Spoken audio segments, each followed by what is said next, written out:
is their Cordova creator of the Leicester equaliser. El Khanous, how much room does he have here? El Khanous going for goal, and he finds it as well. What a turnaround here at the Tottenham Hotspur Stadium. 4 minutes, Leicester have soaked up so much pressure. Patawi jinking feet to get beyond his man, and the header from Jamie Vardy makes it 2. Wood should score. Wood Cannocott is in. Anthony Cannocott has done it. Tielemans lining one up. What a goal!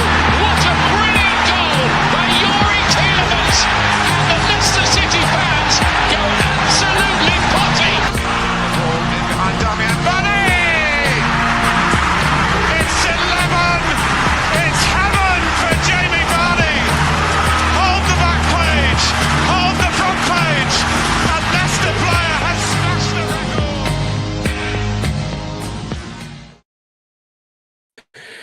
Good evening and welcome back to Blue Tinted Glasses, the best Leicester City fan channel on the internet. It is Monday night, 7 o'clock, which means it's time for the live call-in show. And as we can all see, we've got everybody's favourite fast twitch fibre full of,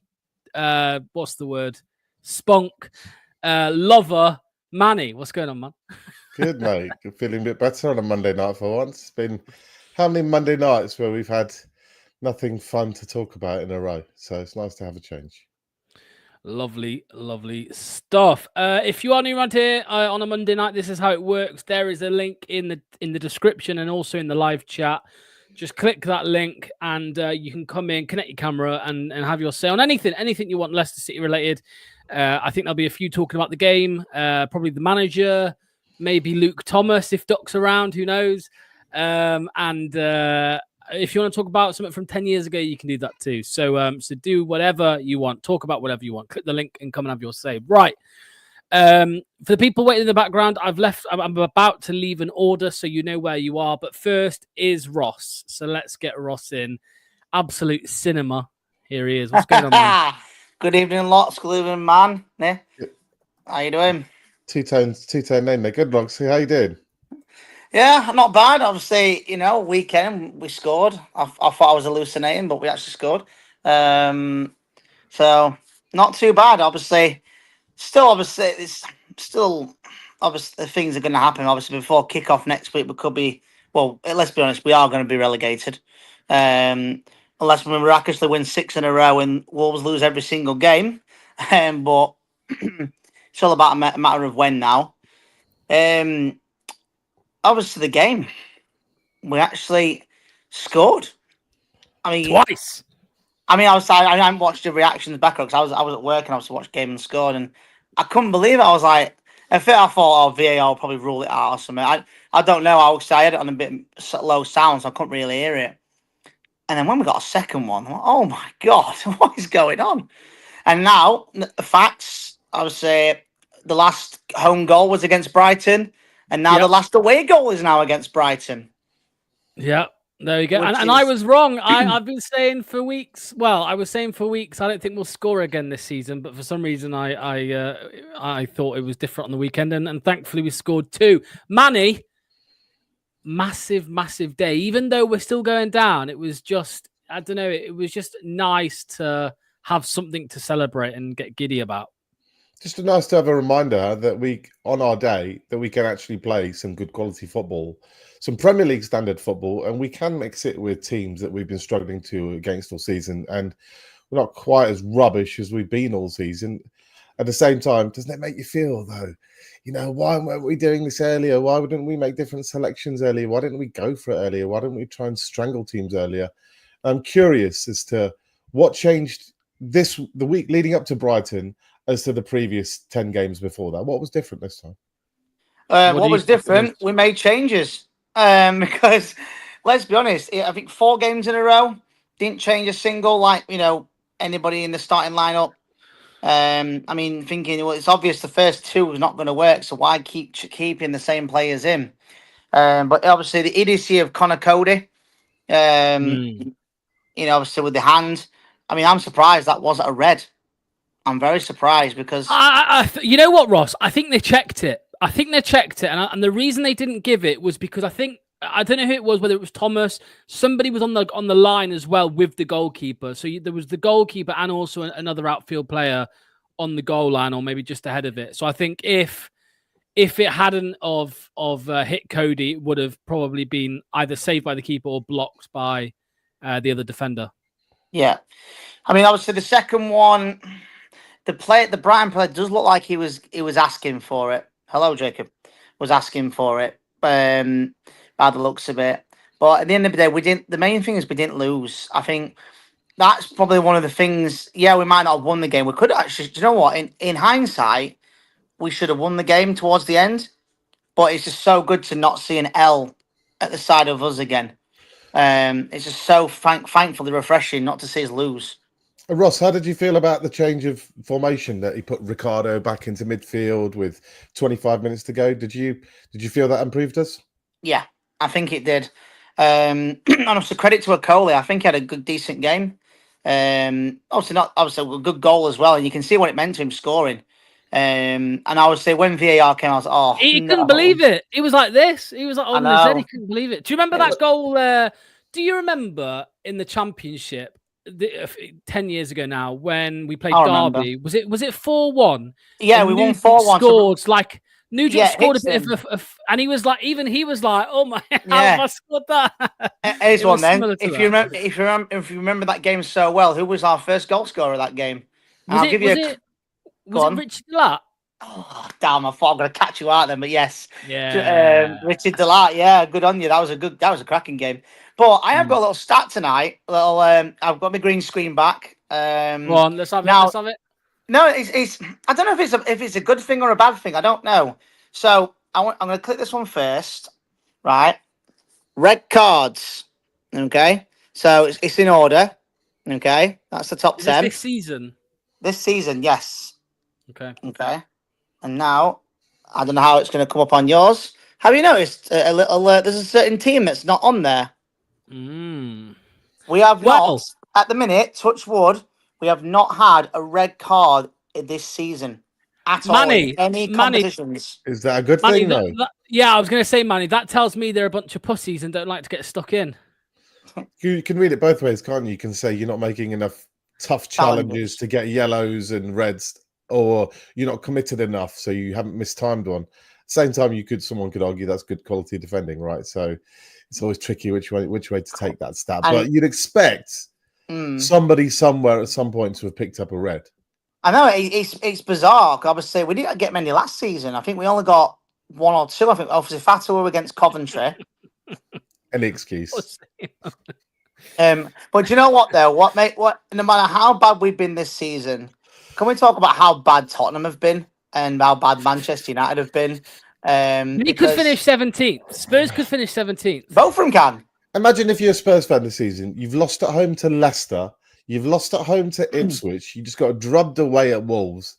I mean, I can't remember how much money they spent in the summer. I mean, out of our 18 points, just under a fourth of them have come at Tottenham. There was that funny tweet that somebody put out. There was like 16 results in a row, and it was losses, win against Tottenham, loss after that. No, I actually said this, and obviously Locks is of all his clips. We lost 7 in a row prior to playing Tottenham, and just as ironic, when we lost 8 in a row back in 2001, we beat Tottenham on the last game, our last home game, beat them 4-2. And I said we're going to win Tottenham, and it was such a Leicester thing to do. We lose 7 in a row, beat Tottenham. It doesn't matter how crap we are, we always end up beating them. It's ludicrous. Well, it's funny because it's Tottenham. It's also Ange ball, isn't it? I mean, it's kamikaze the way that they are they over attack. Let's be honest. If Ange Poster, whatever you call him, if they were in the Europa League, he would have been sacked a long time ago. But I'm not all about Spurs. One thing I do want to mention, obviously, the manager situation. Oh, why is he still here? Honestly, we've not got that R yet. That's why. That's why I've said this to Mr. Whistle. I've said that the moment we go down, he'll be gone. But let me ask you two guys then. So let's say the last half an hour, the Brighton game the other day. we played really well. We're dominating the match. We look like we're scoring. We look a threat. We look alive. We look all the things that I've wanted all season. What if we saw that for the last 5-6 games? And I'm, of course, unrealistic. But let's say what if? What if suddenly the players are like, okay, we've got relegated. The pressure's gone. You know, we're just going to go out there and play football, and this is what we can do. And they suddenly start playing electric football. Would you then want or consider Ruud for next season? I'm worried about this. I'm You worried know what? about this. Do you know what? That is a very good question. Obviously, you're going to try and word it in a way that's not too long, but that is a very good question for all your viewers tonight. I was going to say, so would he deserve to keep his place, Ross, if he just copies Enzo from last year? Still no. I agree. Come on, I agree. right? Okay. Just before we go into that, we've lost 8 in a row at home without scoring a goal. With people, but that's another one.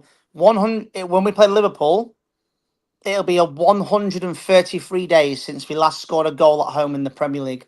But what if this newfound momentum and we score 2 against Liverpool and we score 2 or 3 in every other home game remaining? Look, I know it's a big what if, but I'm trying to gauge the fans' opinion out there. Are we totally done with Ruud, or is there a hope if he can show that the team is hungry and motivated and he himself wants to stay? What do you think?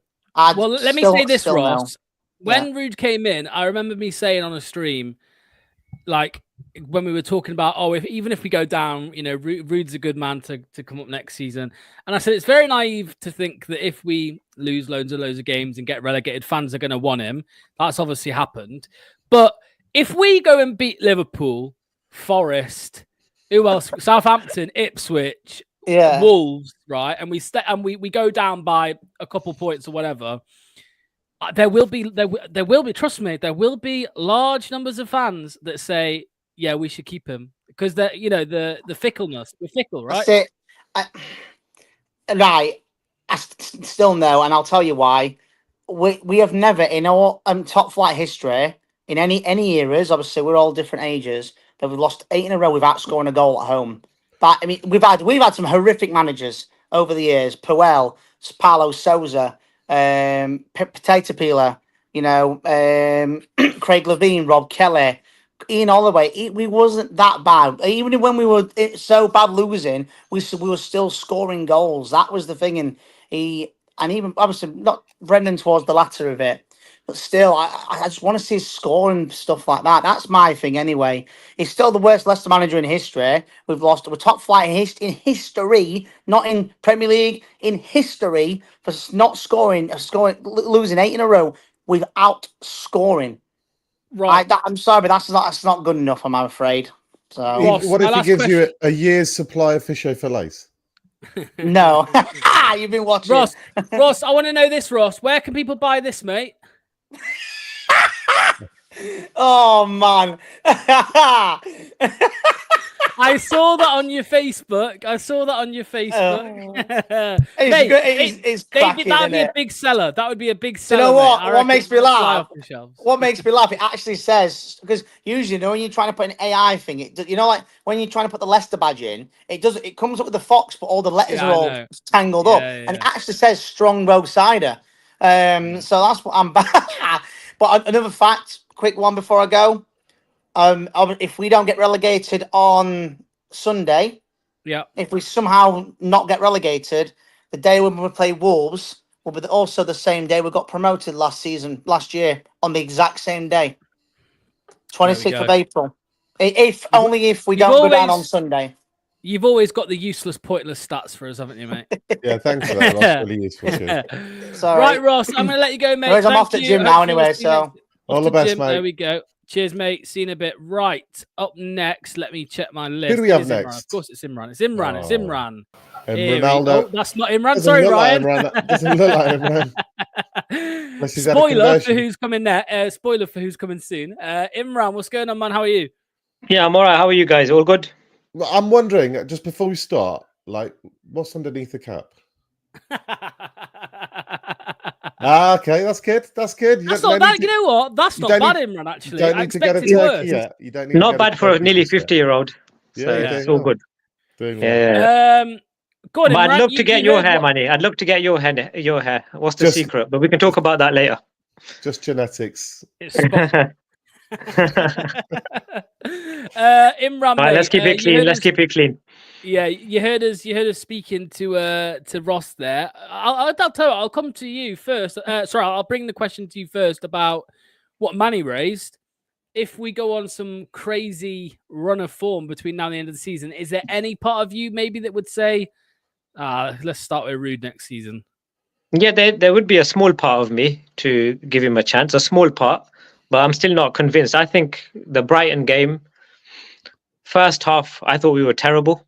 I thought Brighton were all over us. I know we scored on the break, but I thought we weren't that great. Second half, yes, we were a lot better team.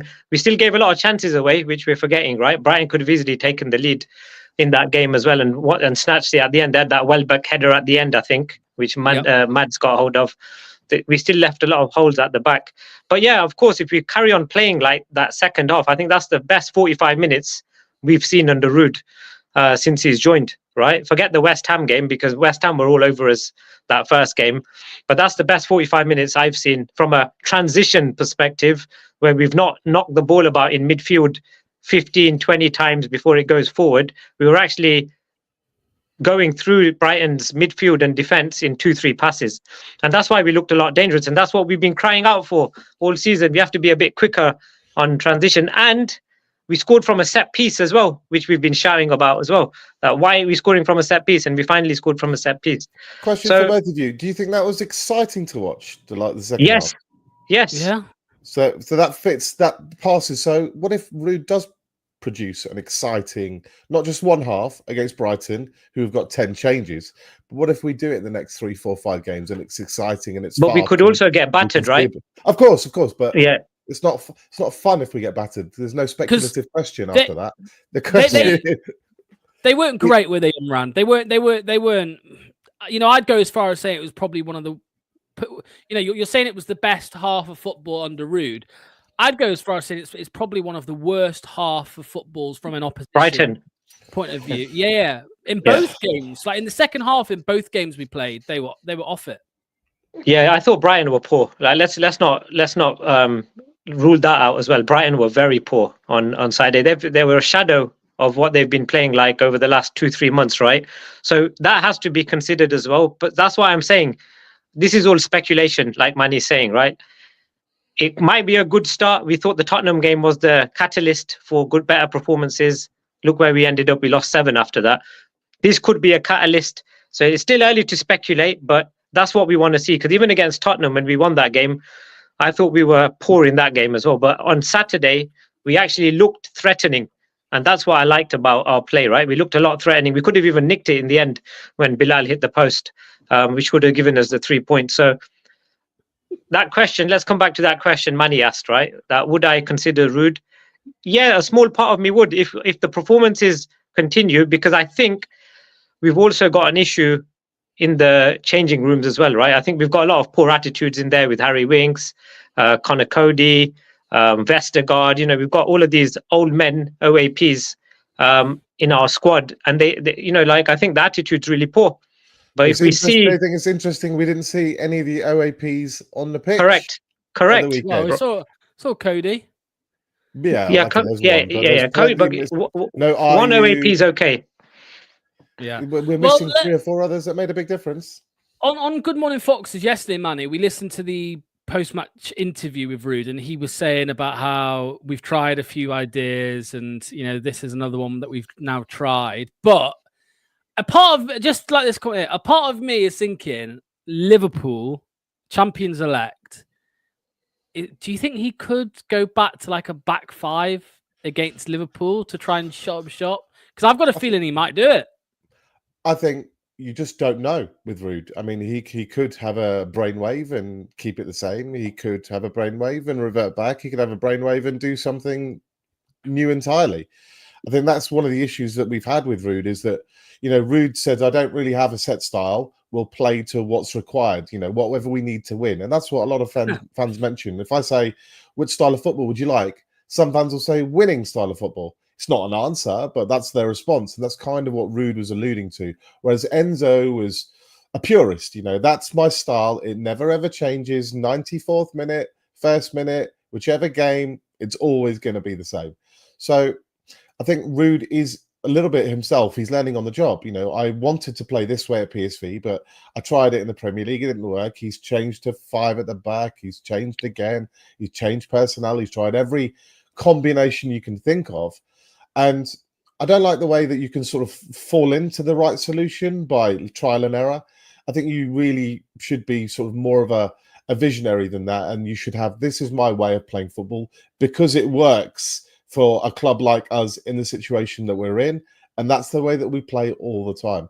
So, again, Ruud's a bit of a victim of his own. I think I called it indecision the other day, but, indecision in terms of, I'm not really sure what I want my teams to play. What is Ruud ball? I think that's the question I would ask him. I don't think he knows. There we go. Go on, Imran. Last thing for you, mate. I think Manny mentioned it there, but, when Ruud first came in, he said, I'm not stubborn. Interesting. He says, I'm not stubborn. I'm not like I haven't really got like a philosophy as such that he sticks to, and all that. But he's willing to change things to try and get a result. Do you believe that? Because, as we've said, I think it was 2 different runs that he stuck with the same team. We were playing the back 4 with like Ayew, Bobby De Cordova, Reed and Vardy for a long time. And then he changed that to the back 5. And then we played that for a while, even though we weren't getting anything from it. I don't know. What do you think, mate? Because, managers always bullshit when they first join. Steve Cooper told us he was going to play exciting attacking football when he first came to the football club. Yeah, look, I think the problem is, right, like a Ruud coming. Let's not like make Ruud all the bad guy. He's come in a very bad situation, right? He's not assigned any players. He probably doesn't like the players. You can't tell them that, right? So he's probably going with what he thinks, what he's seeing on the training ground, and then he's sticking by it. And he thought, I'll give it one more try. And he probably saw good things in a performance that we didn't see a good thing in. And then he's stuck by the same team, and now he's finally decided to change it again. So, look, I think Ruud, his days are numbered anyway. I think he's on the way out. I think he is stubborn. In football, you've not got much time, right? As a manager, you don't get much time. I personally think he'll go, and I do think he's stubborn. But I think there is that small, that 20% of me, like we said, right? If we carry on playing like we did in that second half against Brighton, that 20% inside me saying maybe he might stick around, because we don't know the ins and outs of his deal as well, right? Like we don't know how much it's going to cost him to walk, or how much do we have to pay him off. And if the performances do improve and he's got a good relationship with Top, we saw something today, didn't we? That Top and the leadership at the club are going to make a decision, or we're going to make a decision at the Newcastle game, right? So let's see. Let's see what happens. There was this one here. Look, future Van Nistelrooy, LCFC up in the air. There were discussions after the 3-0 defeat to Newcastle, but on reflection, both sides wanted RVN to continue for the time being. Much may depend on how Leicester finish season. So that says to me that they had a chat, and he was close to getting sacked after that Newcastle defeat. So, and then they're going to discuss, obviously, at the end of the season, probably, or when we're relegated. And again, that worries me slightly, because it means if we win a few games or a couple games, then maybe, just maybe, they might decide to keep him and save them a lot of money in sacking him. But, yeah, that's a possibility. That also sounds like, by the way, guys, that he probably wanted to stay, because do you know what I mean? It also sounds like Ruud, we're stinking the place out. Is there any chance we could do something about your contract and come to an agreement so we can let you go early? You can get out of it early. We'll just reduce the amount that you get paid off. Ruud could have gone, my contract is my contract. You either adhere to it or you fire me. So that could be taken lots of different ways. Yeah, but seriously, guys, like, look, the big issue is that in the summer, whether Ruud stays or goes, right, we have to get rid of that dead wood, and I don't know how we're going to get rid of him. Like I think we discussed I think it was on Good Morning Foxes a couple of weeks ago. We've only got one player really out of contract, and that's Vardy. At the end of the season, we have to shift that dead wood. We have to get rid of him somehow, and it'll free up the space to get some, like Manny says, fast twitch fibers or whatever they're called. We need that in our squad so that we can, grow a young team with pace, with strength, with unity, with passion, because none of this stuff is in our team at the moment. So we need to get that sorted out in the summer. It's a massive summer coming up, guys. Massive. We're going to have to take a lot of humility on the amount of money if we even ask for money for some of these players. For example, Yannick Vestergaard, we might have paid 15 million for him 3-4 years ago, but his transfer value is zero, particularly with the fact that he's on big wages. Now we won't even get someone to pay his wages. So you have a question mark. Should we keep Yannick Vestergaard and pay him what we're paying him in the Championship and say, look, last time in the Championship he did a job? Or do we let him go and say, look, we need to use that time to let his replacement have a season under his belt, get experience, get used to the club, and then when it comes to the Premier League, it's not a new thing playing for Leicester City. So in that scenario, do you subsidise his wages? Now the club historically don't like subsidising wages. It's not as if we let players like Dennis Pratt. We could have let them go for a lower fee if we'd have paid some of their wages. And the club's not really been one to do that kind of thing. So I think you need to decide on how much money do we have to spend? Where can we, where do we really need to improve? But don't be afraid of trying to get particularly some of the older ones out the door, even if it does cost you some money. Well, thank you for mentioning the Fast Twitch Fibers, Imran. There we go. There's a nice little. They're all being converted slowly. I'm knocking them all down one by one. But we saw Imran. Go on, Manny. We're just saying we saw the Fast Twitch Fibers team play against Brighton second half, and that's why I'm curious to ask everybody: did you actually forget the result? Did you actually enjoy the style that they were playing itself? I thought it was fabulous. I thought it was brilliant. We're strangling them high. We're not letting any team breathe. We're on them all the time. I loved seeing that. So yeah, curious. I'm glad that Imran liked it. I liked it, but like I said, Manny, right? Last point it's a one-off. We don't know exactly. Brighton might have been really bad, right? They might have had an off day and we might have had an on day, but it's got to be consistent. That's what we're looking at, consistency. Same with Mavadidi. Fantastic. He was the best player on the pitch. But can he produce that 10 games, 8 games on the spin? Or is it just a one-off game? So let's see. We'll see. Cheers, right, Imran. See you soon, mate. Cheers. Thank you. Okay, we're already 27 minutes in, so let's speed up a little bit. So up next we have all the way from the USA. It is Craig from the Dallas Foxes. What's going on, man? Hey, how's it? Why is it you want to speed up when you get to me? I don't understand. I mean, turfing Imran off. It's because Manny don't stop fucking yapping. Yeah, well, that's true. And we need, let's bring Anil back so we can have a better. I'm sorry. Wow. Hey, what do you think? What do you Trump's not the only one with a big red button on his desk, Craig. I'm warning you. I'm going to hit it soon if you keep that up. What do you think of my new Rude Ben Nestori outfit? I got the quarter zip. I got the jacket. I mean, come on. It's the Monday. It's the Monday outfit. I hate it. Let's replace him with Charles quickly. No, you can't do it. You can't go anywhere with Charles. So hey, all right. So I'm going to speed it up. I got a couple of things real quick. I'm not going to talk much about the game yesterday or Saturday, whatever it was. I don't remember. I watched Good Morning Foxes today because you guys are on probably while I'm still in bed. I got a couple of things to pick on real quick. So Kate, when first time you had Kate on the show, I thought, man, I love this person. Totally agree. She thinks like me, has the same opinion. Yeah, she needs to go. If she's going to hate on Wilfred and Needy like that, she needs to just go, okay? Because he's too important or has been too important to this team to sit here and have to listen to her hate on him. I know he doesn't generate scoring chances and he doesn't do this and he doesn't pirouette like Bilal does when he's on the ball, and everything. But he helps protect our center backs. He's the reason when he's not in there, that's when we give up all our goals. When he's there, we're not giving up as many goals. So the hate needs to stop. Stop the hate, Kate. That's it. Go on. There. So. Let's pass it to Manny. Manny, I mean, you were on the show. Maybe you didn't defend your boy good enough there, mate.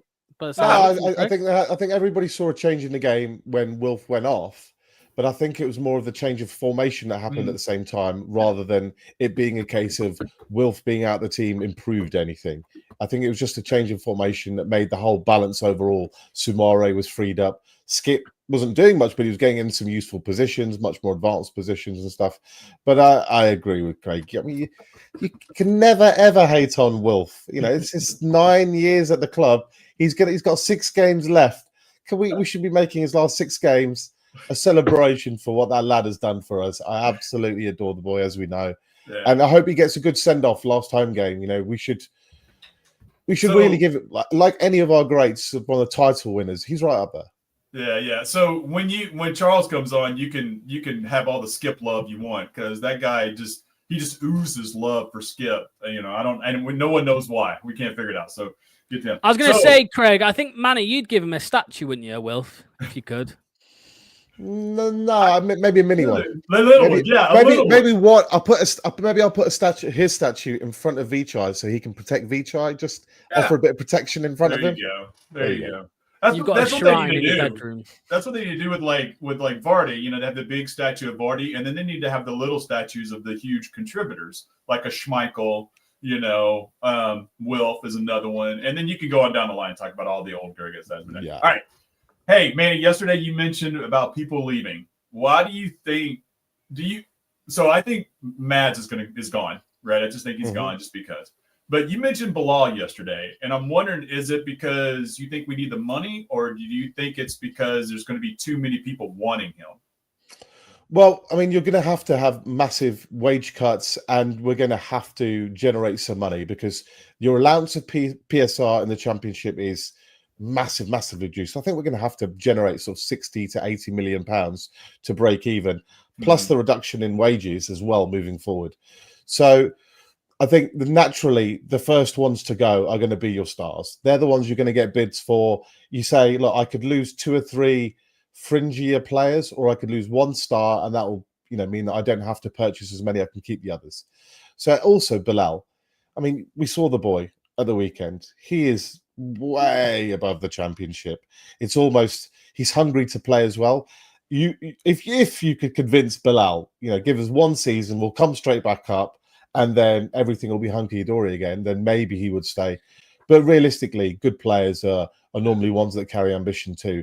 And I'll ask you, Craig, if you're Bilal, as wonderful as it is playing, you know, training at Seagrave, and he's had a good start, and even in a rough season, he's been a shining light. But would you really stay? Well, no, not if I was him. I would. I did say, talking about trying to convince him, like you could try and, you know, there are players that have dropped down to the Championship in the past that have been way too good for the Championship. They've had an incredible year, and then they've gone to, I mean, Dewsbury Hall's one of them, but there are others. And I don't know. Here's a question for you both. I'll come to you first, Craig. Bilal, we paid 20. How much would you want? How much would you think would be acceptable to accept? I think if somebody would give us 20, we should take it. I think it's going to be once we're relegated, because we're going to be relegated. We're going to get people they're going to try and people will try and asset strippers, but that's where we've got to be. You know, you've got to hold firm. There should be more than one bidder for Bilal. And I think the actual numbers already generally been set. We've got a benchmark. 1 year with Madison left was 40. Harvey Barnes with multiple years was 40. I think Bilal's the same number. 40. I think its value is 40. I think that's what the value is. But I'm wondering how many people are going to come in at that 20 to 25 range and going, okay, well, let's just going to have to deal with it. You give him the middle finger, Craig. You say that's what you do with your 25. Okay, so 35 at a push. But don't take the piss. But then so that means you're going to force him to stay. Right? No, you have to play hardball, don't you? Look, it's a long summer, and you're assuming that there's more than one club who are going to be interested. Yeah. I'm sure him and his agent will be like, get me out of here, get me out of me. But you have to hold firm and say, look, we are not about to get bent over by anybody. We've already had that happen. Other than the EFL. Daniel Levy. Yeah. But we are not going to undersell our assets to a huge degree. I mean, there is a bit of 4-year deal as well, right? He's got 4 years left, Bilal. Yes. As long as there's no relegation clause, contract fee in there, then we do actually hold the cards in terms of, we could say to Bilal, we're going to sell Mads, we're going to sell 1 or 2 others, but we're going to keep you. And maybe, therefore, he might have to, you know, accept perhaps either a move he wouldn't make or have to suck it up for a year. You never know. Would his value increase if he stayed with us in the Championship and just outperformed? Would it then go up? No, not really, because if you benchmark, I disagree. I disagree, because what do you think the summer we got relegated, Manny, Dewsbury Hall was worth 30 million quid? I don't think it was, but we got 30 for him the year after. That's a fair point. But whilst they've played in the Championship, I think the record fee is still like 23 or something. And we paid 20 for Bilal. We're not going to sell him for 23 or 24 million. So I don't think we're going to achieve 30 plus whilst a player in the Championship, just because no player's ever achieved that much in the Championship. I think you'd have to take the team up like Dewsbury Hall did, and then in the summer before the Premier League, then maybe you would look at those numbers. Well, stranger things have happened, because you saw what we sold Maguire for, and Fofana, and I understand we were in the Premier League when we did that, but then the astronomical amounts. When you want someone and you're willing to pay, you're going to pay it. I was going to say Bilal is Muslim, and if the Saudis say, we want this Moroccan lad to promote Saudi football in our own league, that'll bump up the price. It all depends. He won't go there. He won't go Saudi. No, listen though, the record is higher now because Leeds United sold Rutter in euros, 46 million euros. Oh yeah, Archie Gray was 40 million euros. Oh wow, Somerville was 30. All right, I'll take that back. That's a good point. Yeah. But I was going to say, because in my head I was thinking, I suppose the risk of not selling him is you don't go up. So let's say we could get, let's just say 40 from this summer, and he stays, and we don't go up. That's going to drop the next year. But then, as I said, you compare that to Leeds. Leeds didn't go up. They still got 40 for Rutter. They got 40 for Gray. I know Gray's a bit different because he's so young. But yeah, I don't know. The last thing I just want to make on that quickly is, but the flip side of that is, I don't ever think you should keep players against their will. Like if their heart is not in it and they don't want to be here, it's like, do you remember Tielemans? He had 2 years left. We kept him almost against his will rather than sell him. But the performances just get worse and worse and worse. If your heart is not here and you don't want to play for this club, it doesn't matter if you're a youngster or you're Jamie Vardy. If you don't want to be here, let them go. Yeah. Craig, I want to ask you now, mate, what we spoke to Ross about. If we win if we pick up a few wins between now and the end of the season, is there any part of you maybe that would be like, oh, okay, let's maybe see Ruud next season in the Championship? I would only want that to happen if I could keep matching his outfits every week. So other than that, he needs to go. I just, bring me somebody like a Pep or somebody, so I can just throw on like some warm up suit and be done with it every day. So, but no, I don't see a situation where he's going to stay in when we go to the championship. I just don't see it unless there's just something going on with the front office that we're just not completely aware of. Because I just don't. I think the fans are going to revolt. They're going to revolt. I don't care if we win 3 matches. I was just looking at the points. I'm pretty sure if West Ham and Wolves get a point and we get nothing next week, we're done. We're relegated, I think. If my math is right. I know it's U.S. math, but it's probably still the same math as it is over there. Yeah, I don't see how he stays. I mean, no matter what we do, we can win out and still be relegated. I still think he's going to end up being gone. So. Yeah, fans have a lot of recency bias. I tell you what, this won't happen, so I don't have to worry about this. But if we tear it up in the last 5-6 games and start playing electric football in the same way, with similar personnel, with a clear identity and a clear plan, all the 100 things that we've been asking for all season, there'll be a lot of fans who will say, "Hold on, Ruud is clicked on something here. We should consider him for longer." There will be that case, but thankfully I won't have to bring that up come the end of the season because it's not. Yeah, but those are the people who've been following Leicester for like 2 years. Anybody who's been doing it longer than that they're not going to say that. So no, it's not going to happen. Maybe other people on the internet or on the what we call it, the World Wide Web or whatever, or say that. No. Everybody else. Well, okay, Flux. When is Emil coming back again? Because Manny's just bringing me down. Just bring me down. Yeah. You're fired. Right. You're my third favorite, Manny. You're my third favorite. Yeah. Is that what you say to all the kids as well? Like, come on, be gentle. It's my debut here, and you're making me feel very self-conscious. Very. I'm just making. I'm just giving you good hazing on your debut. He'll be back. So, yeah, that's right. Don't worry, Mr. Cheery will be back soon enough. Craig, Manny needs all the humbling he can get, mate. So carry on, mate. Cheers. Especially this week, Craig, after see you soon, mate. fibers are in full effect. Dude. Hi, Greg. Cheers, Greg. Right. Up next, we have Ethan. Let's get Ethan. I think it's Ethan. Yeah, it is Ethan. Let's get Ethan in. Here he is. What's going on, man? How's it? Hello, Ethan. How are you guys doing after such a Good, beautiful good. weekend?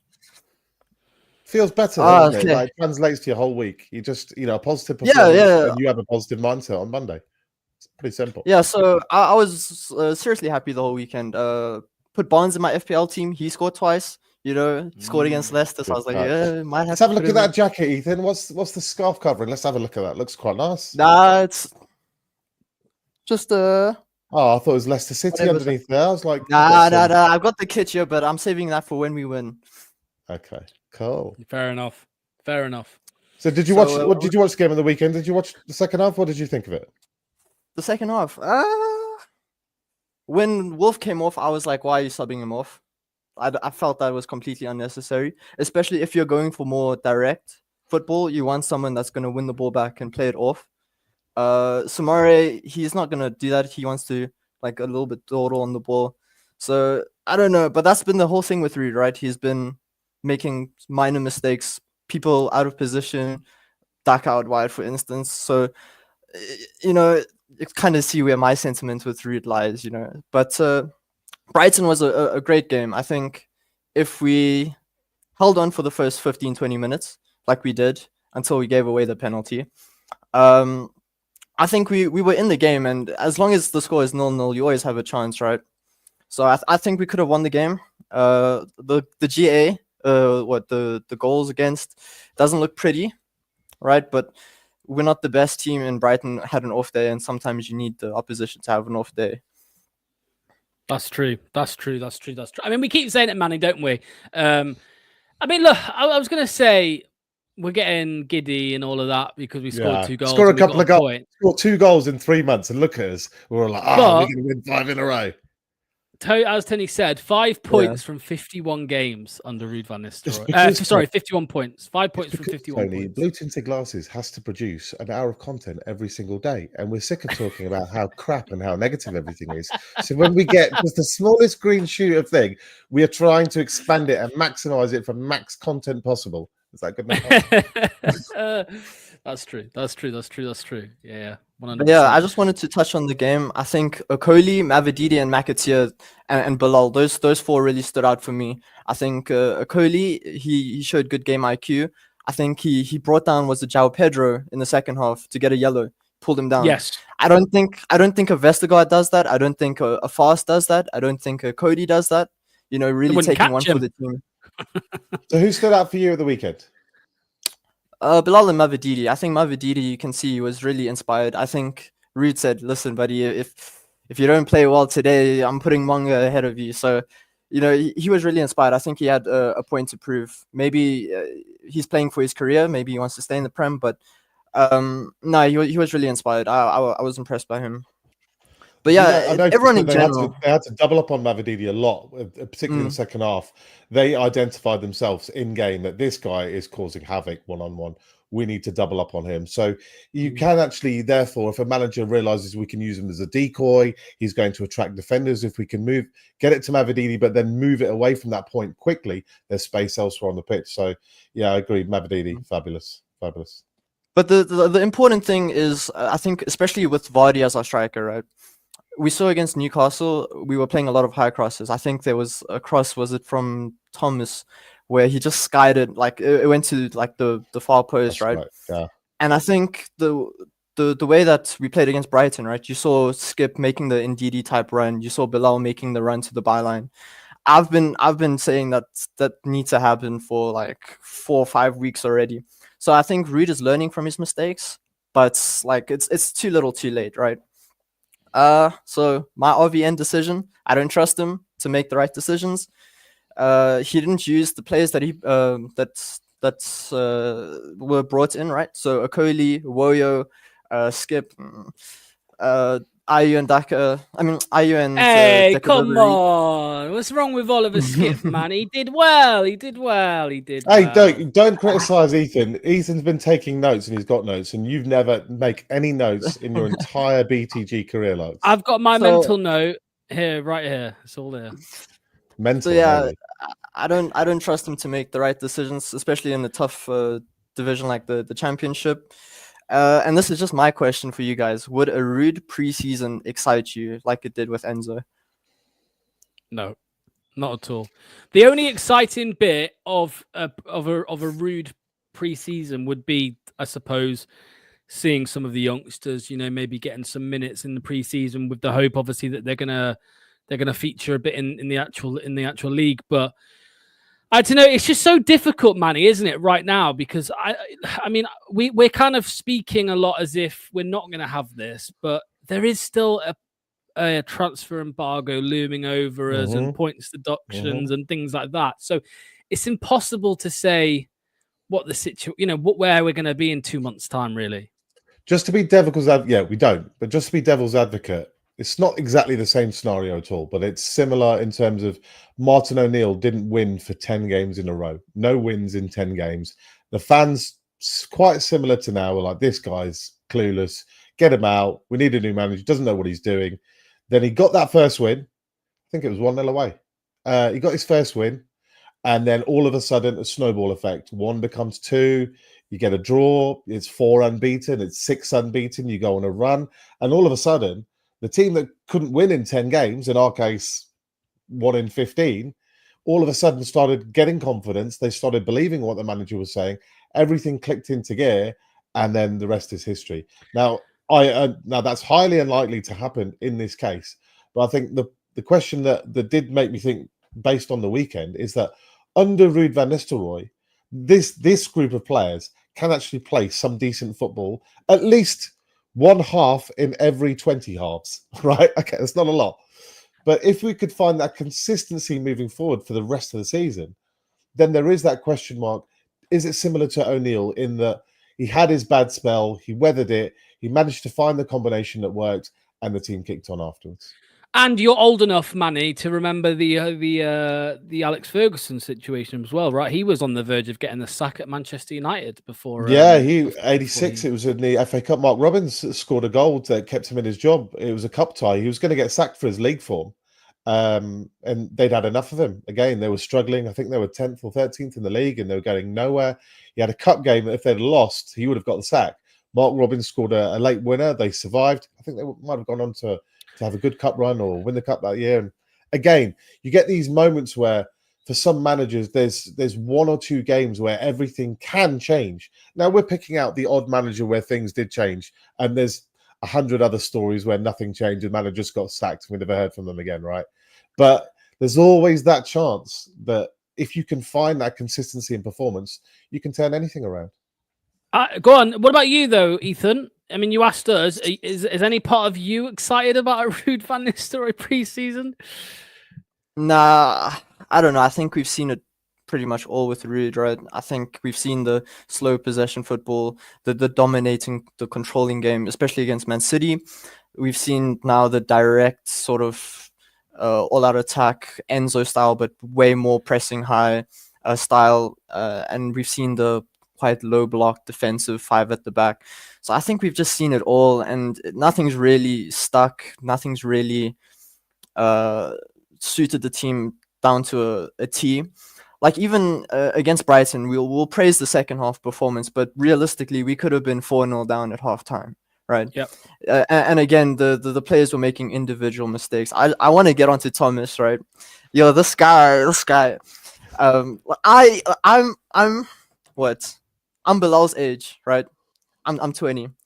I know that as soon as you touch a guy in the box and he goes down, there's more chance of it being a penalty than not, right? Especially with VAR, right? Why are you full on rugby tackling the guy? It just makes no sense, right?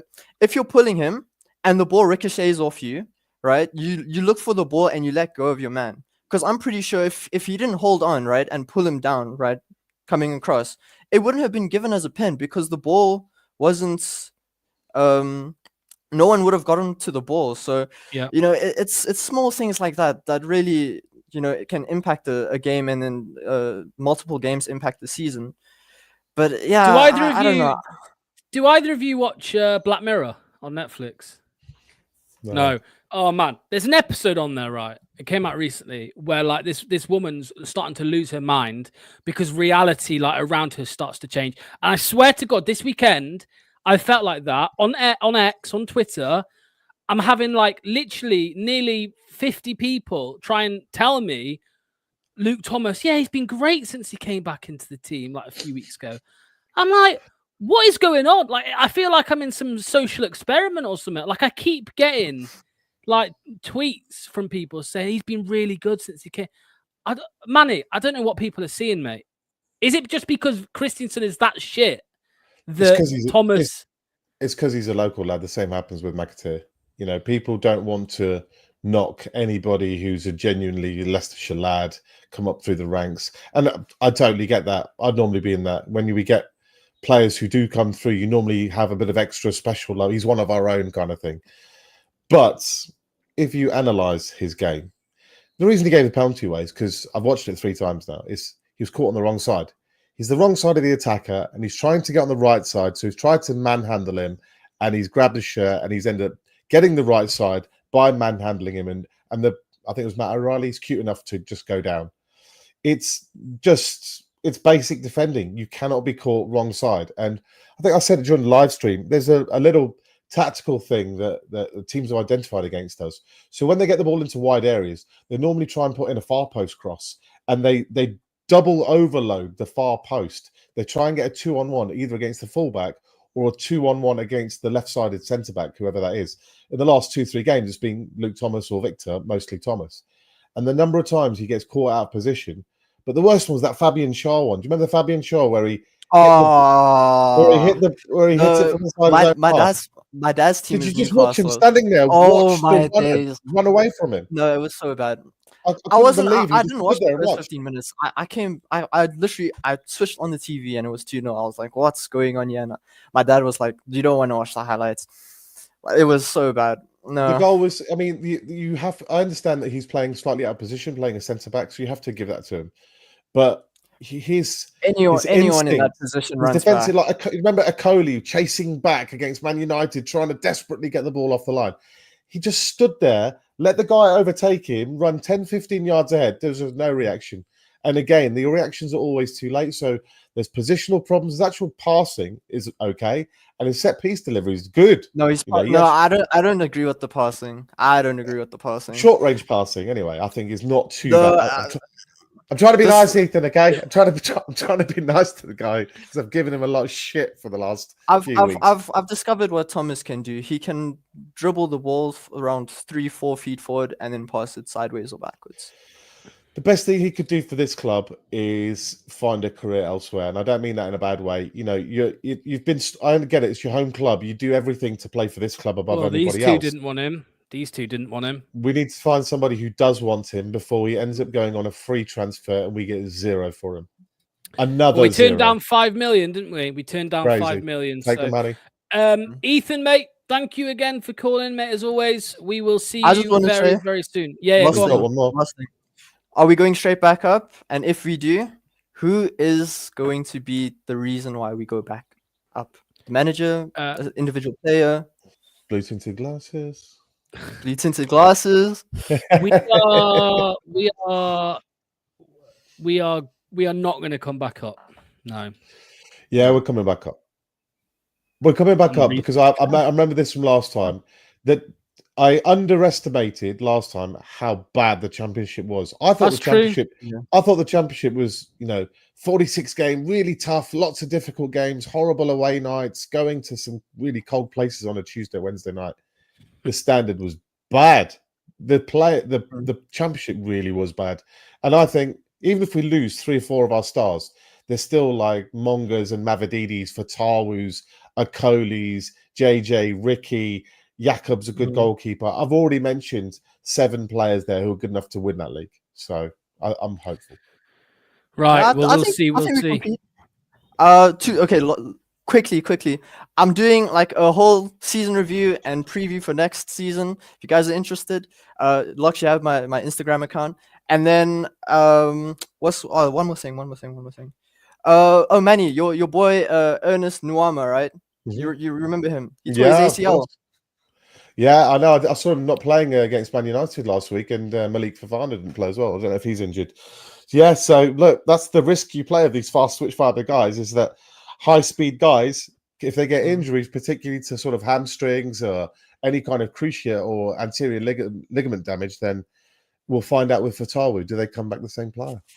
Well, Fatawu was on the grass today. He was back on the grass today, actually, at Seagrove. Not with the team, but doing sprints and all that stuff. So that's promising. We miss you, He'll be Abdul. back We miss you. Let's hope we can see him on the bench, even if he doesn't come on. It'll be nice I can't to see that. I would love to. I'd love to see him get 15 minutes before the end of the season. You know what Rude would do? Rude would give him 10 seconds at the end of the game. 10 seconds. There we go. Right. Cheers, mate. We'll see you soon, Ethan. Cheers, mate. Okay. Up next, I think it's Charles. It is Charles. Another Dallas Fox. There we go. Here he is. What's going on, man? Hey guys, how you doing? Good. How you doing? Good. Yeah, doing good. Yep, following on from Craig. So there's two of us this time. We were at the pub for the the game, Brighton game. I tell you, when that Mavididi goal went in, it was like Yuri's goal in the FA Cup final. We were just off because this is brilliant news. So all good. Hey. I was looking at Manny, and this is a compliment, Manny. Do you get What We Do in the Shadows? Do you get that? What We Do in the Shadows. What It's do you a mean? sitcom. Oh, It's a no. sitcom, a We comedy. don't get that. Ah, damn it. Okay. Mate, You 3 look kids. I don't have time to watch TV anymore. You look exactly like Nandor the Relentless. You need to Google it. I'll take that as a compliment. It is very funny program. Very funny program. Anyway, sorry, diverse. I'll watch. I'll stick it on my watch list. How about that? Yeah, no, it's actually very funny. It's very funny. So anyway, okay, back to the game, I guess. Yeah, good for us to get 2-2. Put a smile on her face for once. But Ruud van Nistelrooy just lucked out, I think, really. I mean, we've been barking on about playing, Mavididi and Akatir for a long time. He plays one, look what happens. Even the Collier scores, put him on. But was Fast injured or not? Yeah, he dropped? Injured. He was injured. So he would have played if he hadn't been injured. Probably. Scary. So that's but would you mind that, though? Would you mind a Fast or Coley over, I mean, because I think a lot a lot of people are saying now is a Coley, but yeah, I don't think there's much in Fast and Cody, to be honest with you. I prefer Cody. I don't like either of them really, but I prefer Cody, I guess. Fast, I don't know. He just seems like he does have an attitude, and he does. He does. Yeah, does have those random, or not random, but a lot of errors. Connor Cody does a few, but less of the two, and probably a Coley and Cody for me. And they'll both be here next year, hopefully, I guess. I think Fast will be gone. Sumari will go. I think Cody will be gone. If I had my way, Fast out, Cody out, Vestergaard out. Get all of them out. The starting partnership next season, if we can keep the rest, is a Coley and Ben Nelson. Yeah. Yep. I agree with Definitely, that. that'd be good. Maybe a bit young, Ben but Nelson, yeah. Yaka behind him. You've got JJ, Ricky, or Ricky can invert. We don't really need a left back if we're going to invert. So we actually have a capable first team defense. We might need some squad fillers and younger players to fill up the bench, but that's a pretty decent defense for that league. Yeah. I don't know what the EFL is going to do. Whether it's going to be, I think it's going to be a points reduction. I kept mentioning transfer embargo, but has there ever been a transfer embargo? Do you know? Yes. Yes. Yeah. Oh, okay. Because then if we get rid of all the, if we get try rid of to impose a these, business plan on you. right? Yeah, and that was my thinking. Okay, stop spending money, do a transfer embargo with a points reduction, or either or whatever. But if we have a transfer embargo and we start shipping a lot of these players, we're going to be pretty thin on the ground. My understanding is you can still get to free transfers and loans. So do you remember when Forest came up, they had like 13 loan players, I think, for example. Yeah. So you can use your contacts and try to get as many loans in as you can. I think you can make transfers. It's just everything needs to be approved by the EFL. So, I'm pretty sure if we said, right, we're selling Mads Hermansen for £40 million, can we bring in this backup goalkeeper for $5 million? They would say, okay, yeah, that's fine. You know what I mean? But it's an annoying process just because they have to get it all approved and things like that. So yeah, it's not going to be the case of if we've got an embargo, we lose somebody and we can't replace them. It won't be like that. It won't be like that. Right. And for but there have been embargoes. Yeah, and for Hermanson, he's definitely going to go. We're going to let him go, but we need the money, because I was hearing about the rumors about Rory Delap at Ipswich being only worth like 30 million. Liam, his Liam son. Delap, his son. Yeah, Liam. Oh man, Liam Delap saying he's worth he's more got a than clause. that. He's got a clause. Oh, he has. Yeah, he's got a clause that says 30. He is worth more than like that. a buyout the clause. clause is correct. Where the numbers specified at 30. Oh yeah. So you're going to get a lot of clubs who are offering that for him. Yeah. Wow. Yeah. But then they can bid. It'll be a bidding war, I guess. No. Everybody only needs to offer 30. Oh. All those bids get auto accepted. As soon as you offer it, you can't say no to it. That bid then it's down to the player to choose which deal he wants after that. What it might do is help Liam Delap, because if everybody's paying 10, 15, 20 million pounds under what they should do for him, his agent will turn around and say, just make up that money in his salary. No yeah. It's a good way to be. Yeah. Cool. Okay. Yeah. Yeah, so we've got our own one, by the way, Charles. We've got our own relegation clause. Wilfred Ndidi, he's got one. So he'll 15 be million. 15 million, yeah. Around that. Yeah, because I heard you say he won't be here at the end of the year, and I was thinking he did a 2-year, I thought. But yeah, is that in the clause? So he could go if he probably will go. Well, some people wait. He was out of contract last year, and nobody wanted him. Apparently, or no, right? So he's that still is staying true. with us. And if he's still on, I think he's on 100 and something a week, I think. So there is a question mark whether teams will pay that. Yeah. I think the only reason to assume that he would stay again, even beyond, was last time one of the reasons he said he stayed was because he fell in love with Enzo and what they were trying to do. Secondly, he's obviously very, very settled in the area. He's been there a long time. Mm-hmm. But like you said, no major interesting offers. I think Sevilla and I'm going to say not Marseille, but someone similar to Marseille might have been sniffing around him. But this time it sounds like Atletico Madrid have been sniffing around him. And if Atletico Madrid come in with their new stadium, Simeone, they've got some English speakers already in the squad there. Mm-hmm. I'll give you the choice. Yeah, would you like to go to Madrid and play for Atletico? Would you like another season in the Championship away at Burnley? Yeah, that's true. Yeah. So, yeah. I heard your comment about Sir Alex Ferguson and all these managers who were like down to the last game. But Sir Alex Ferguson actually won, I think, the Cup Winners' Cup with Aberdeen before that. Remember? Well, actually, not he did against Real Madrid in the won final. It a lot. Yeah. And so he had a bit of a track record there. And I think with Martin O'Neill as well, I heard the story that he was getting kicked out, and he kept all the letters that people were telling him to get out and wrote them all back saying, "Told you so." I heard a story recently of O'Neill that he was going into training one day and there was a few protest fans trying to, tell him to go, you don't know what you're doing. So he grabbed a few of them, took into his office, and then basically gave them all a big rinsing. I thought, absolutely brilliant. Let me ask this though, because we've been saying for so long that it seems like Rude's head's gone, he's out of the job, right? But his reputation is in the gutter right now. Do you think maybe in his mind the only way out of it is to actually drop down, win the Championship, and suddenly his reputation has improved? Because at the minute, it is in the gutter. Mm-hmm. I think maybe as the time goes on, he might swing around to that. He might, initially the shock of a whole season in the Championship, but then you realise time goes quite quickly, and this point next year will go like that as far as we're all concerned. And can you just stick it out for that year, and then you've got the same reasons you joined Leicester in the first place, apart from you do have a pre-season, you can sign your players, and you get a full season at it, not halfway through.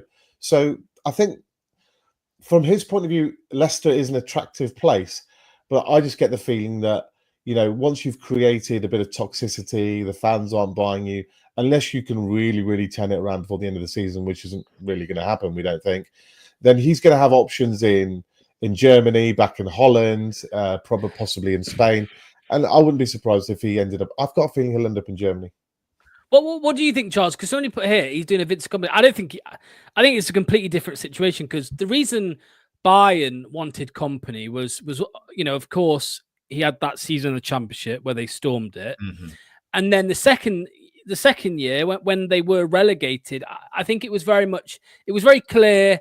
He stuck to his principles. He had his philosophy, and Bayern obviously wanted a bit of that. Whereas with Ruud, what's Ruud's philosophy? I don't fucking know what Ruud's philosophy is. I don't know. I was struggling with Vincent Kompany as well because I was shocked when Bayern came in for him because he made a real pig's ear of his to go in the Premier League. But he seems to be doing all right over there. I just don't see it with Ruud van Nistelrooy. To hold this, was it 15 out of 16 he lost, or was it 16 out of 17? Is just 5 points from 51. 5 points, 51, not scoring in 7 goals. And I hope to God we don't have him next year. But some chairman out there will say, it was a very brief, but for Man United, he got, 2 wins, 2 draws, or 3 wins and a draw or something. Yeah. So Ruud will say, look, what have I had to work with? I haven't had a lot to work with. I didn't get any signings that I was promised. I got injuries to key players with Hermansen and Didi. Fatal, who's been injured all season. And there will be, look, Wayne Rooney takes teams down time after time and still gets another job. There will be somebody out there with that name because his name is Ruud van Nistelrooy, and they're still hoping for all the theoretical genius that might come associated with that. Someone will give him a chance somewhere. Yeah. Charles, thank you, mate. Thanks for calling guys. in. Thanks, Charles. Appreciate it. We'll see you next week after we've beat Liverpool, yeah? Yeah, optimistic. He'll be slaughtered. He'll be hammered. Cheers, Charles, mate. Much appreciated. Okay, 2 callers left. No more callers, by the way. Just the 2 that are hanging about. We have. Thanks for waiting so long. Ryan up next. What's going on, man? Hello, guys. How are you doing? Good evening. All good. Pleased that we actually scored a goal at last. Thank the 2. Lord for that. Yeah, 2, in fact. Brilliant. What did you make to the game, mate? I thought we played all right, actually. Okay, I think the first half, I thought Brighton edged it, to be fair. But I thought second half that was quite strange because I thought that was more like the players will express themselves a little bit more, having a bit of freedom and that kind of thing. But yeah, I was quite pleased with the performance overall, second half in particular. Yeah, it was much better with Manny's fast twitch fibers, huh? Go on, be honest now, Lox. Does it pain you that actually fast twitch fibers are killing it right now? No, because we've seen the fast twitch fibers in other games and we've lost. We've been battered. Which Everton, ones? Mavididi, 4-0. Held 4, mate. Held 4 to Liverpool. Held 4 to Everton. Can't do it in isolation, mate. You need not just one player. You need more than that. Well, there has been games where Okoli and Mavididi have both played and we have lost and we've not scored a goal, mate. There have been games, which is why I keep saying to you, do not rewrite history. I actually think it is more down to the system that we changed to, mate, more than the actual players. Of course, the players help. Of course, you need the players who fit that system. Mavididi didn't start against Tottenham. He played 14 minutes. Everton game. He didn't start. He played 14. Oh, there we go. Which one? The away game. Okay. I'll find another one. I'll find the home game. The home game. He played 89 minutes and scored. There we go. That was under Cooper, because he got dragged as well. Actually, in that game. Move on quickly. Ryan, what did you think to Mavididi?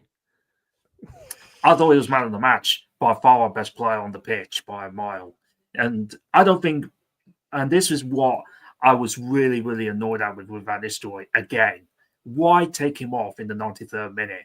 He was by far our best player, and if there was any one of our players that was looking the more likely to possibly win the game, Didi, he was by far our best player. Mavididi? Yes.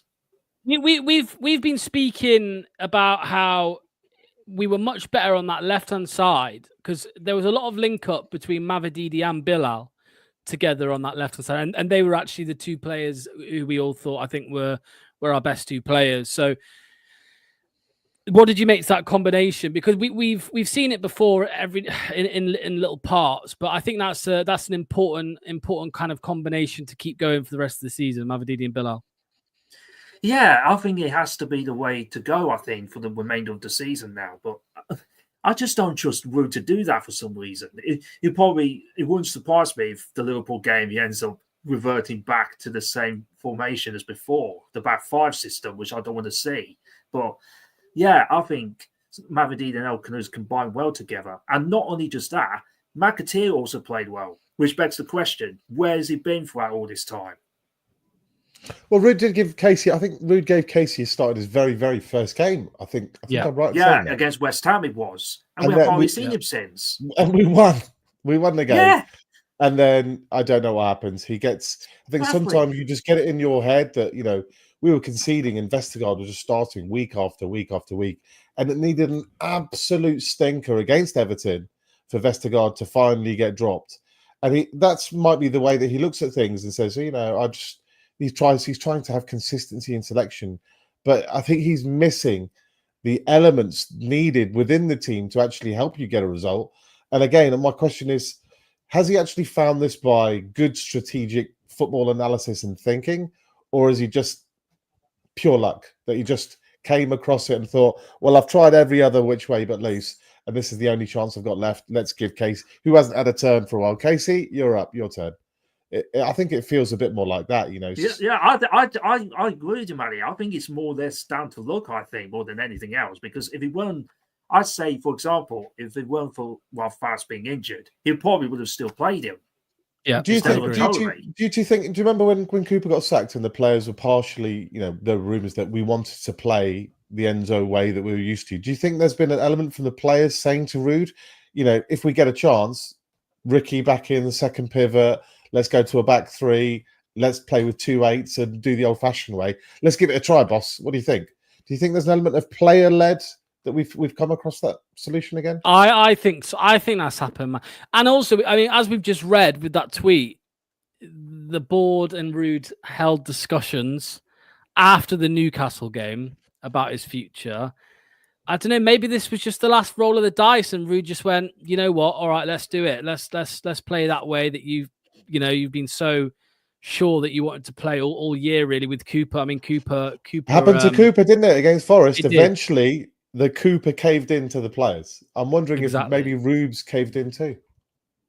Yeah, but Ruud did play with an inverted fullback at PSV. And he's got the hotline to Enzo, Commissioner Gordon. Enzo, red phone. What's going on? We need help. What do I do? Well, all you have to do, Mavididi likes it if he's got an inside runner in an 8 channel, gives him options to either cut inside or lay it off. So definitely play those two there.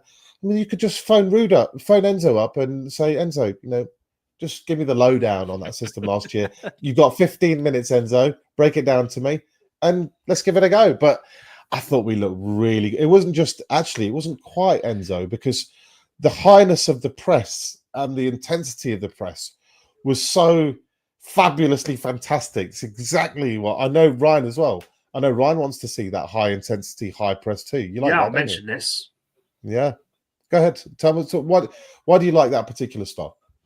Yeah, because I agree with you, Manny. It's more, I want to see more high intensity in regards to the press. And what we need to see as well is more of a man-to-man marking system type in regards to whether it's going to be Ruud or whoever the next match is going to be. I don't know. But yeah, I rather have someone else in next season anyway. I don't think Ruud's going to be the manager. But yeah, I just want to see us have a bit more of a high intensity press and go more man to man.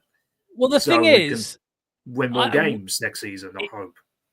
Well, Daka literally can't kick a ball, but he is a better presser, than Jamie Vardy. It's just a fact. It's just facts. Vardy used to be so amazing at pressing in his younger days, but it's just a byproduct of getting old. It's not his fault. It's just, I know your body doesn't work the same as you get older. That's just that's true. Your body just won't let you, because you've lost only a yard or two of pace in your legs once you get older. Yeah. So exactly. Looks like as soon as we finally start losing the older members, I mean, it's not rocket science, is it? You just reduce the age of the team, you increase the legs in the team, more running about, more ability to close down, more ability to strangle them, more ability to keep going for the. I thought Brighton were flagging in the last half an hour. They didn't really have much. I couldn't believe what they were doing. Yeah. They were just like they were sitting back and inviting us on. They've conceded 4 goals to Leicester this year. 4. I know. We probably only And all under 10. Rude. All of them under Yeah. Rude as well. All of them under Rude. There we Crazy, go. huh? Right, Ryan, mate, I appreciate you calling in, mate. Much appreciated. Like I said to the others, after we beat Liverpool on Sunday, make sure to call in again, mate. All right. Don't see us being Liverpool somehow, but if we do, Stranger things. Stranger things. Last time we played Liverpool, do you know who scored? Are you? So this is new Leicester now. Fast twitch Leicester. Liverpool game. Ryan, down. cheers, mate. See you soon, Ryan. Cheers, Ryan. mate. Bye-bye. Okay, the last caller of the day is going to be Zaki. Zaki's. I'll go easy on Zaki. Well, you need to go easy on Zaki, because if I remember rightly, Manny and Zach had a little disagreement a few months ago, and Manny was like, Chelsea like favourites above Man City for the title. That was not what we argued about. We argued not. Don't rewrite history. You said Chelsea would finish above Man City, and Enzo and Chelsea were in a title race. They were your words. The argument was about whether Man City would finish second, and whether Des Buckingham should be on a candidate list to be our new manager.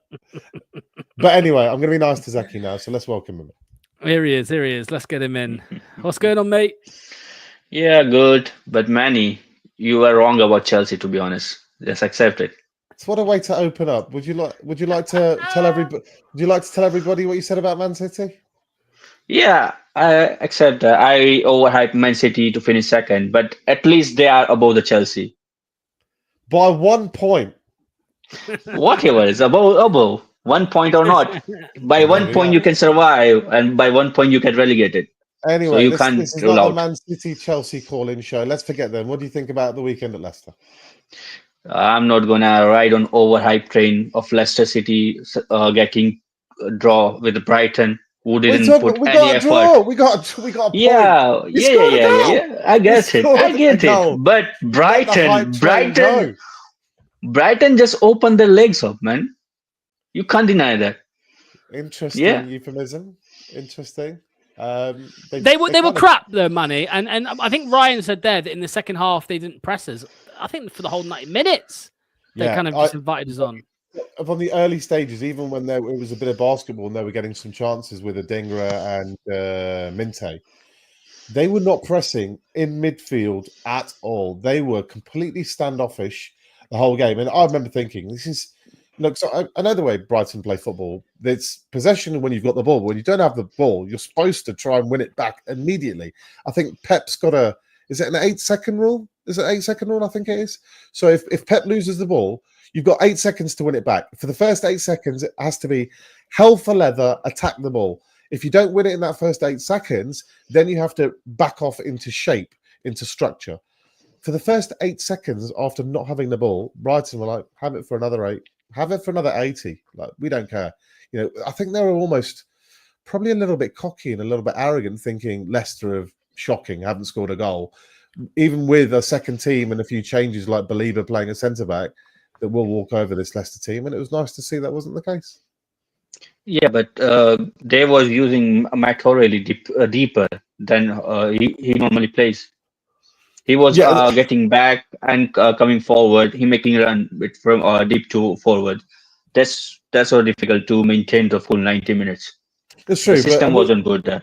No, and we could spend ages doing a focus on Brighton, but I think it's important to try and focus on also what we did well. We've had enough of saying that was shit, that was crap, that was awful.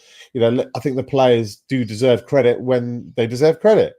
And the weekend's game was just chalk and cheese. I mean, that was just why haven't we been seeing it every week? Where's that hunger? Where's that desire? Where's that selection? You're gonna praise Ndidi a lot. Then after you're gonna praise Mavdidi.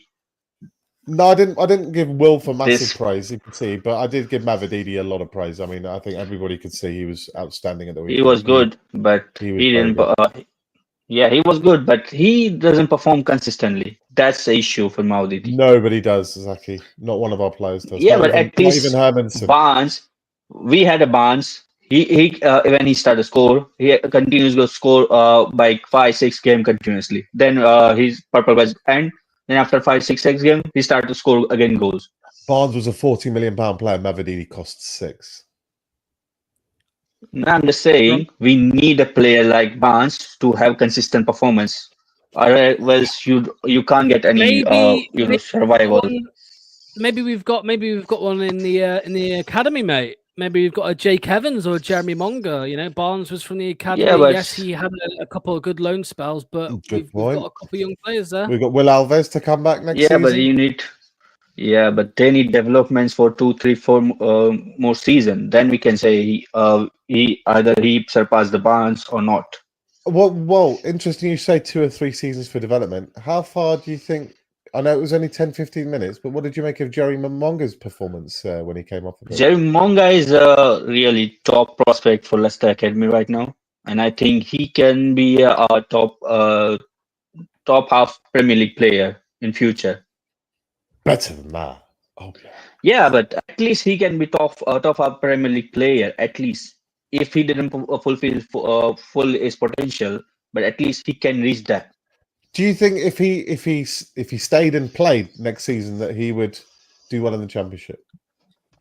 Yeah, if he stays in the Championship, he might get more game time and he develop in the real environment.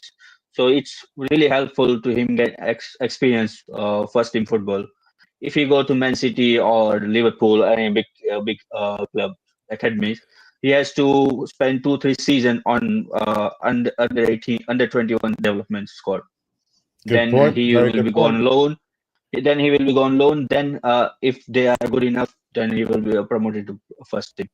That's the thing with Monga, right? That he's consistently kind of gone up a level. Like he played for the 16s, they moved him up to the 18s. He was too good for the 18s, so they moved him to the 21s.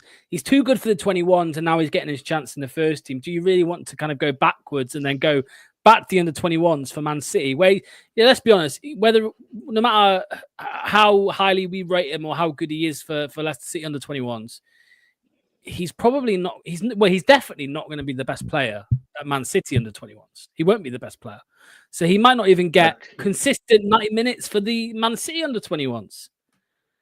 Nah, he might get consistent 90 minutes for under 21s, but I really doubt he's gonna break in 1 or 2 seasons in Manchester City academy. Yeah, he will break him in slowly like Foden. Look, Foden was a superstar under 17 World Cup, absolute megastar in the making. And you saw how Pep brought him on bit by bit by bit by bit. Eventually, that's the right way to do it as well. But whilst you are of those younger years, you're probably itching to play 30 games a season. You're going to end up playing 15, maybe. So, I mean, I just think next year, you see, Zaki, if I said to you next year, Leicester City in the Championship are going to have, and we all like pacey football now. Everyone's sold on fast twitch fibers. What if we had Mavididi on the left, Fatawu on the right, and Jeremy Monga at 10? How rapid a trio would that be in an attacking area? It would kill that league. I'd rather have Bilal on the 10 than Monga, to be honest. He's not staying. I'm sorry, Leicester City fans. I would love him to stay just as much as you would. But let's be realistic. Yeah, but I'd rather have him on the wings. Yeah, I'm rather have on the wings Monga, to be honest. Jake Evans, you have Jake Evans as a striker. And his dribbling really good on the wings, to be honest. I'm very glad you brought up that name. There's a bugbear of mine, Mr. Harry Winks. Everybody's favorite non-traveller or non-sleeper over is. We played Enzo ball, and we said, Enzo ball in the Championship. Harry Winks was fabulous. One of the players of the Championship. He'll be good in the Championship. We just played Enzo ball with no Harry Winks, and we looked damn good doing it. We don't need Harry Winks to play that quarterback role. We'll have other players who could, or we can buy other players that can. The difference being that if we get promoted, maybe those other players could translate that performance into the Premier League when we know that Winks hasn't. Yeah, but you need to buy a player who is nearly to Premier League level. So in one season, he can get. Yeah, you need to buy it. But current transfer record history isn't saying that thing. We are not going to buy that kind of quality players. Well, we found Bilal for. Well, I tell you what, we found Mavididi for 6. We found Fatawu for 14. We found Hermansen for 5 or 6. We found Bilal, coming up to Premier League for 20. Oh, None of these don't forget, we found Skip Don't for forget. 25. Yeah, don't forget I'm that. trying to delete that one from my memory systems. Don't forget, we buy a Cody for 9. Don't forget, we buy IU for 8. Don't forget, Craig accuses me of being negative. Right. Zach, thanks for calling, mate. Much Yeah. appreciated. We'll see you See soon, ya. mate. All right. Yeah. Cheers, Zach. Cheers, Zach. Right, I've got a question to ask you, Manny, quickly before we end. go on. I just saw this on X. Let me bring this up. What dodgy accounts have you been following? It's a thing you hear from Sky Sports about Enzo Maresca at Chelsea. There's no connection between the Chelsea supporters and the man in the dugout, and basically they're showing examples here of where the crowd are getting really frustrated with how they're playing, and the crowd kind of booing or kind of moaning and groaning forces the goalkeeper to go long. I mean, you can see here, look at this. Enzo Maresca ain't happy with this. Look. I think he said in the afterwards, don't listen to the fans. Look at this. Enzo ain't happy with that. That's ugly.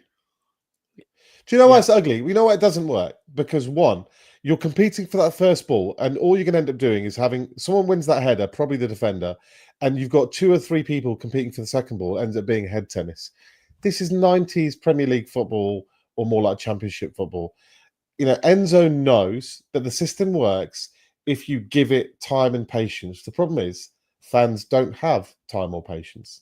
Here, look at this. So they win the header. It goes up. Delap wins the second. Jack Clark starts the counter, and then suddenly a goal comes from this. You can see it here, cross to the back post. Boom, that goal was the fan. That goal was the fans' fault. The fans' fault. That came from the long ball and having to shove numbers forward. You're not built. You're a possession-based team. You're not set up to play for competing for second balls. That's not what you do. So they lost the one header, and it resulted in a chance.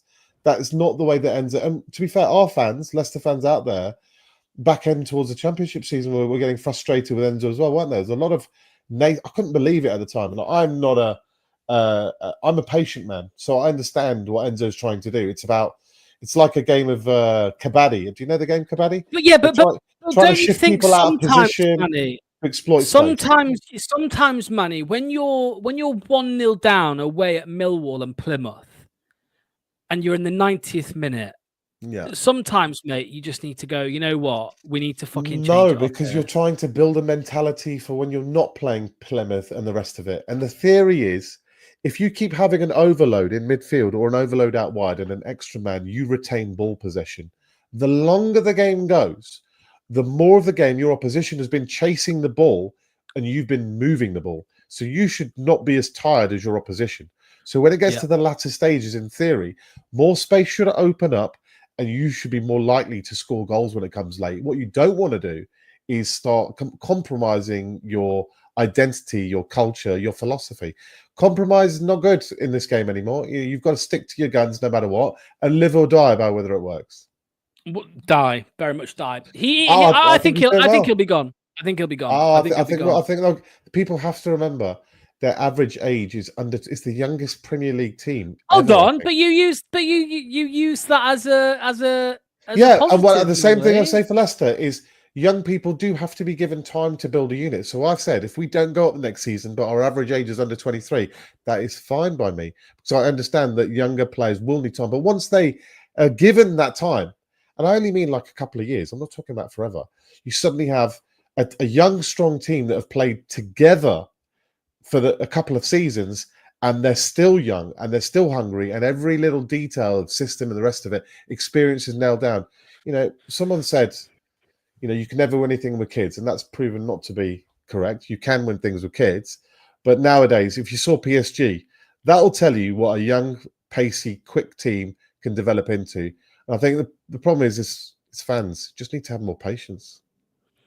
This was true at Leicester, though, mate. We would very rarely allow he was not happy with quick transitions. And That's an excellent point from Conscious there, who makes a lot of excellent points, has done all year. And when Cooper got the job, when we had a discussion about this pre-stream, I think what we were looking for was Enzo ball, but faster.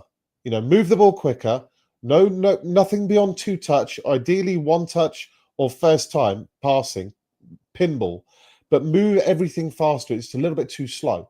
If we could do the same things quicker and quicker and quicker, it would be more effective. What we saw at the weekend was not so much the passing element of it. It was more like Klopp's Liverpool team. Is once the opposition's defence get the ball, we're going to go in bunches. So I'm going to go and charge at my man, close him down. You're going to close your man. He's going to close his man, and we're going to strangle them. And they'll cough up the ball. If we cough up the ball and turn it over, they're out of shape, and we can create a chance. And we did wave after wave of that in the last half an hour. So that's 2 separate things, but you can combine the 2. Okay, well, there we go. We are an hour and a half in, so we need to end. Quick shout out to everybody who called in today and all the comments as well. Much appreciated. Just quickly as well, tomorrow at 7 p.m, the match analysis is back. The first analysis. The size of a Coley. Massive. The first analysis in a while where we've actually got goals to talk about. So Anil and Duck are looking forward to that one. And then, we'll be back on Wednesday, Thursday, Friday, and whatever. We'll see what's going on. But yeah, cheers, Manny, mate. I hope you enjoyed it. I shall see you later in the week, no doubt. There we go. Yeah, absolutely. By the way, that moustache is coming along very nicely. Don't listen to what the haters say. Really, mate, this was... It was gone. I think you need to go full Luke, and let's see what it's like at the start of next season. No, I'm not going to do that. I'm not going to do that. Right. There's only 38 likes on the stream, and there's over 100 people still watching. I mean, what are you doing? 100 people watching on YouTube right now. If you all hit the like button, we will get over that 100 mark. So please do that. It's free. It's very, very free. It doesn't cost a penny, and it takes you 2 seconds. So that would be very much appreciated. We'll see you very soon. Let's end it on this one. The Tash reminds me of the Grand National. Cheers, mate. Right. We'll see you soon. See you tomorrow at 7 p.m. for the analysis.